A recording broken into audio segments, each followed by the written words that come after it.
আপনি আসলে রাষ্ট্রের সর্বোচ্চ ক্ষমতায় বা রাজনীতির জায়গায় দেশ পরিচালনায় সেগুলিতে আপনি আসলে আসতে চেয়েছিলেন কিনা, চান কিনা, বা ওই জায়গা থেকে? যদি চাইতাম খালেদ, যদি চাইতাম, তখন যখন মিলিটারি আমার বাসায় এসে বসে রইল সারা রাত আমাকে রাজি করানোর জন্য, আমি তো লুফে নিতাম। রাজি করানোর জন্য বসে থাকতে হবে কেন? আমি যদি ক্ষমতাই চাইতাম, বলে আর চলেন চলেন, কি করতে, কি কোন জামাটা পড়তে হবে দেখিয়ে দেন, এখনই যাচ্ছি। আমি তো সেটা করিনি, তাদের সঙ্গে তর্ক করেছি, সারা রাত ধরে তর্ক করেছে যে না ভাই আমাকে দিয়েন না, আমি এই কাজের উপযুক্ত না, আপনারা অন্য লক্ষ্য যান। তারা আমার উপরে মন ঠিক করে ফেলেছে আমাকে নিতে হবে। আমি বারে বারে বলতেছি তাদেরকে, তো তারা নিরাশ হয়ে ফিরে গেল, বললো যে সকালবেলা আবার আসবো, সকালবেলায় আসলে তখন আপনি আমাদেরকে বলেন যে রাজি আছেন। আমি বললাম যে না, সকালবেলা আসলে একই কথা পাবেন, কারণ আমি তো এটা এমন কিছু না যে মনের মধ্যে সন্দেহ রেখে, দ্বন্দ্ব রেখে আপনাদেরকে বলছি, অত্যন্ত পরিষ্কার ভাবে আপনাদের কাছে বলছি। ঠিক আছে, তা না হলে তো আমি সঙ্গে সঙ্গে রাজি হয়ে যেতাম। কে ছাড়ে যাও আপনাকে দেশের পুরো সরকারের প্রধান হবার জন্য আহ্বান জানাচ্ছে, বাংলাদেশে এরকম কয়জন মানুষ আছে বলবো যে না আমি এই দায়িত্ব গ্রহণ করব না? আমি তো করলাম সেটা। এখন আমার নামে বলা হচ্ছে 10 বছর চেয়ে, আমি বছর নিয়ে তো প্রশ্নই উঠে না। প্রশ্ন হচ্ছে আগামীকাল সকালবেলা আপনি শপথ গ্রহণ করবেন, এই কথা। আমি বললাম যে না, করবো না। তারপরে এরপরে তো কয় বছর, কয় কাণ্ড। আমি 10 বছর দিয়ে কি করবোটা কি? আমি 10 বছর দিয়ে, আমি তো বলছি আমি এই কাজের জন্য নই। দেশে আমার দেশ পরিচালনা করা আমার দায়িত্ব না, আমার কাজ না, আমি জানি না এটা কিভাবে করতে হয়। আমি যেটা জানি সেটা করি। Make sense. আপনার মেয়ে মনিকা ইউনুস সম্প্রতি একটি সাক্ষাৎকার দিয়েছেন সিএনএন-এ। সেখানে আমি তাকে একটু যদি অনুবাদ করি তাহলে সেরকম পড়তে পারবো, যে আমি তাকে উদ্ধৃত করছি যে কোনো এক সময় প্রধানমন্ত্রী শেখ হাসিনা ও ডক্টর ইউনুস একসঙ্গে কাজ করেছেন। আমি আশা করি সেই সময়টা আবার ফিরে আসুক, শুধু গ্রামীণ কিংবা সংশ্লিষ্ট সব প্রতিষ্ঠানগুলোর ভালোর জন্যই নয়। যদি তারা আবারও একসঙ্গে কাজ করেন তাহলে সেটা চমৎকার হবে। এই মনিকা ইউনুসের এই আশা কি আপনারও মানে একই রকম আশা কিনা, যে প্রধানমন্ত্রী শেখ হাসিনা এবং ডক্টর ইউনুস একসঙ্গে কাজ করলে আরো কিছু চমৎকার কাজ হবে, বা এটা আপনি আশা করছেন এরকম কি? এটা কি এখন আমার জন্য করা যাচ্ছে না যে আমি নারাজ, যে করতে চাই না? তুমি ভাবখানা এমন করছো যেন আমি আপত্তি করছি, আমি কাজ করতে চাই না। আমাকেও যে বললাম চোর বদমাইশ করে রেখেছে, সেখানে কাজ করার তো কথাই উঠছে না। আমার নাম উঠলেই ওনার রাগ উঠে যায়। আমাকে সুদখোর না বললে ওনার মন তৃপ্ত হয় না। আমাকে চুবিয়ে না ডুবালে, পদ্মা নদীতে আমাকে চুবিয়ে না ডুবালে ওনার মনে শান্তি আসে না। ঠিক আছে, আমি কি করে বলবো? ওনাকে বলতে তো হবে, ওনাকে যদি কিছু বলতে হয়।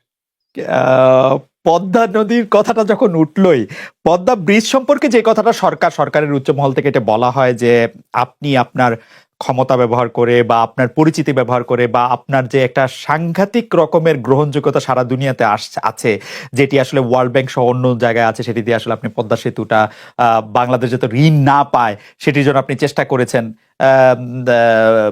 এই ব্যাপারটা নিয়ে কি আপনি একটু কিছু বলবেন, যে এটা আপনার বিরুদ্ধে একটা অভিযোগ? কি বলবো, এটা বলো, এটা হাস্যকর একটা কথা। মুখ থেকে বলে ফেললো চোর ডাকাতের মতো, এটাও আরেকটা বলে ফেললো, এটাই সত্য হয়ে গেল। আমরা যে বারে বারে বিবৃতি দিলাম তখন এটা প্রশ্নই উঠে না। আমরা বাংলাদেশের নাগরিক হিসেবে আমরা গৌরবান্বিত যে এই পদ্মা সেতুর উপরে আমরা একটা সেতু বানাতে পারবো, এটার জন্য আমরা সবাই চাই। কাজে এটা তো বিরোধিতা করার তো প্রশ্নই উঠে না। কেন বিরোধিতা করবো? দেশে যে একটা বড় রকমের ঘটনা ঘটতে যাচ্ছে, সেটা তো আমরা সবাই সমর্থন করেছি। বলেই চললেন। এখন একজনে বলতে থাকলে তো আমার করার কিছু তো নাই। উনি এত শক্তিধর যে এখানে আমার কথা তো কিছুই থাকে না। ওনার সব সরকারের যাবতীয় প্রচার যন্ত্র ওনার হাতে। আমার তো আমার বলার যত তীক্ষ্ণ। আপনি তো কথা বলেন না, বললে তো নিশ্চয়ই আপনার সাথে না। একটি প্রশ্ন আসছে যে পদ্মা সেতুর যখন উদ্বোধন করা হবে তখন কি আপনাকে নিমন্ত্রণ জানানো হয়েছিল, যে মানে রাষ্ট্রের পক্ষ থেকে এরকম বলা হয়েছিল যে আপনাকেও নিমন্ত্রণ জানানো হবে, বা আপনি মনে আছে কিনা? মনে পড়ে না এরকম করছে। আচ্ছা মনে আচ্ছা। গ্রামীণ ব্যাংকের আপনি যখন মানে গ্রামীণ টেলিকমটা আপনি প্রতিষ্ঠা করেন, সেই সময়ে গ্রামীণ টেলিকমের সাথে গ্রামীণ ব্যাংকের সম্পর্কের যে বিধিমালা, সেই বিধি কি আপনি যখন চলে এসেছেন গ্রামীণ ব্যাংক থেকে সেটি পরিবর্তন করা হয়েছিল? তো সেই পরিবর্তনটি মানে পরিবর্তনটির জায়গাটা যদি আমাদের একটু পরিষ্কার করতেন। পরিবর্তন ছিল যে আগে এটা নমিনেট করতে পারতো গ্রামীণ ব্যাংক চেয়ারম্যান পদের জন্য একজন লোক নমিনেট করতে পারতো। আমরা যেহেতু গ্রামীণ ব্যাংক থেকে আমাদেরকে সরিয়ে দেওয়া হয়েছে, তখন আমরা মনে করলাম যে এটা রাখার আর দরকার নাই, গ্রামীণ টেলিকম থেকে সেই পদটা আমরা পরিষ্কার করে দিয়েছি, যেমন এটা আর দরকার নাই। এইটুকুই পরিবর্তন হয়েছে। এটা ন্যায়সঙ্গতভাবে পরিবর্তন করার ধারা অনুযায়ী যা যা করতে হয় সেটা করা হয়েছে। এতে তার ইচ্ছা বা তার কর্তব্য, তার করণীয় যে অবজেক্টিভস আছে, কোথাও পরিবর্তন হয় নাই।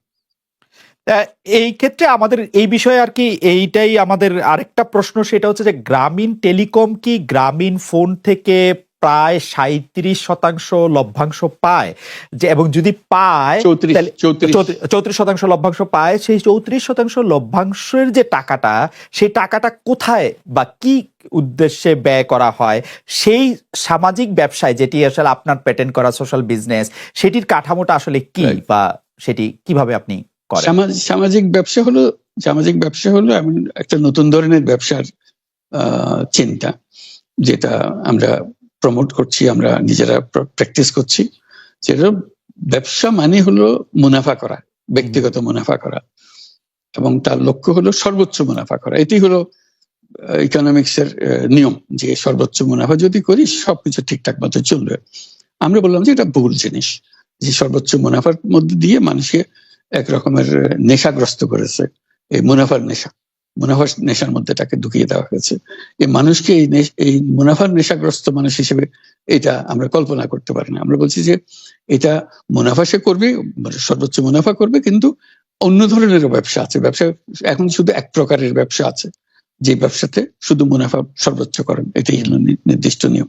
আমরা বলছি আরেক রকমের ব্যবসা, যেটা হলো মানুষের সমস্যার সমাধান করা, মুনাফার জন্য কোনো রকমের ইচ্ছা তার না থাকা, মুনাফা বিহীন ভাবে, কোনো মুনাফা, ব্যক্তিগত মুনাফা না নিয়ে শুধু সমস্যা সমাধানের জন্য ব্যবসা করা, এটাকে আমরা বলছি সামাজিক ব্যবসা।